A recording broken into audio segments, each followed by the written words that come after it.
Hello, I'm Claude King on Growing Disciples, and today I'd like to tell you a story of hope. Back in 1990, that God was stirring around our country in many places and among churches, and there were a number of us who really sensed maybe we're about to see an outbreak of major revival in our nation. I began to watch the newspaper accounts thinking, when it happens, I want to know about it. And I came across this news article in March of 1990 that says revival breaks out before the Here's Hope meeting. Many of our churches during those days were conducting what we called Here's Hope revivals. Many churches would have revival services scheduled simultaneously so it would impact the whole community. And this True Vine Missionary Baptist Church in Oakland, California had 1,250 professions of faith before their Here's Hope revival services started. And they wound up postponing their revival services because they didn't have space to fit all of the people in. Well, the article was written describing the fact that the church had given out copies of this Here's Hope New Testament. And the way it was written, you kind of got the impression, well, if we would give out New Testaments like that, we would get that kind of response. But I knew that Brahman Holman had printed 5 million of these New Testaments, and not everybody was getting that kind of response. So I knew something different must be going on.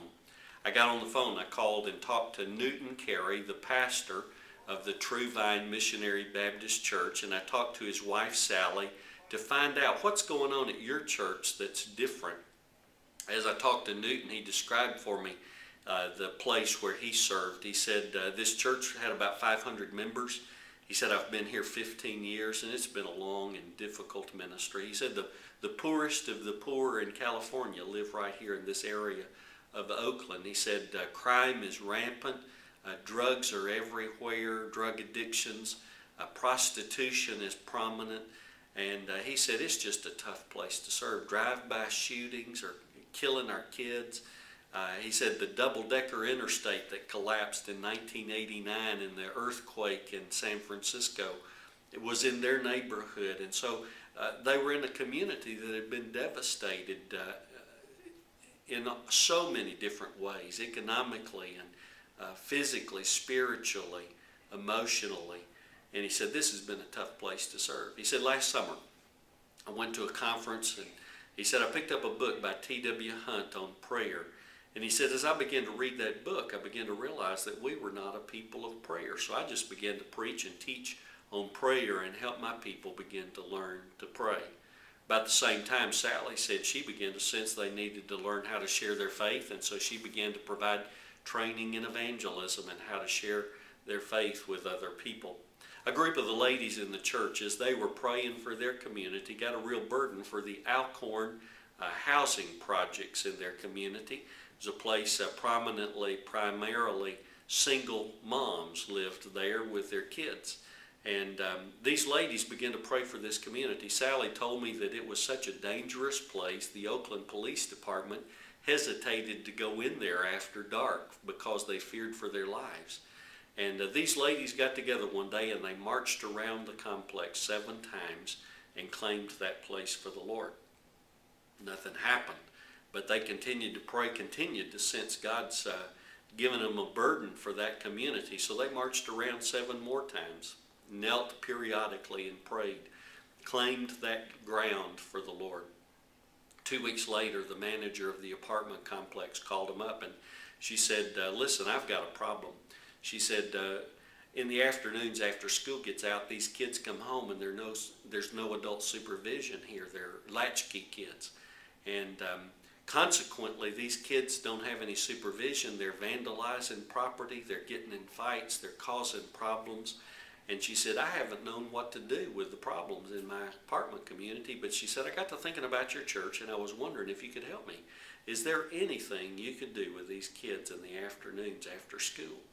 Well, when I talked to Sally, she said, we have 200 kids every afternoon now after school that are involved in an after-school program. And she said, what's happening is kids are getting saved. They're coming to know the Lord. Their moms are getting saved. They're getting off of drugs. They're getting out of their prostitution. And she said the whole environment in this apartment community is changing, so it's safe to play out in the yard again. Well, one day on a Saturday, the church got together. Somebody had given their church 12,000 copies of this little Here's Hope New Testament. They decided to go door to door in their community to distribute those. And Newton said they had an encounter time after time after time that they hadn't expected. They would present people with this little book that says, Here's Hope, Jesus cares for you. And people would stop them and say, if you know where there's hope, you've got to tell me because I don't have any hope. That day, 659 people prayed to receive Christ. People began to come to the church and say, I hear you have a book about hope and I need to get me a copy. One of the key drug dealers in Oakland came by to get him a copy of this book about hope, and they led him to the Lord, and he got out of his drug dealing business. When I talked to Newton, he said, Claude, our services are filling up 30 minutes before the worship service begins. And he said, people are sitting everywhere. They're sitting in the aisles.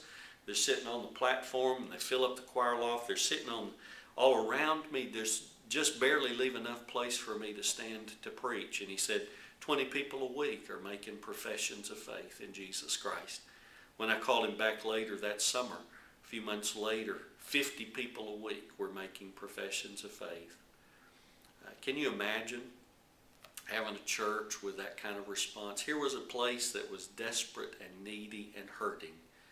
And when God's people began to get right with the Lord and seek Him for the solutions in their community, God answered their prayers and filled them with His Spirit and His power and began to transform a community around them. Could you use some hope like that? God can do that. He did it in 1990 in Oakland, California through True Vine Missionary Baptist Church. He can do that in your community, in your church, where you are.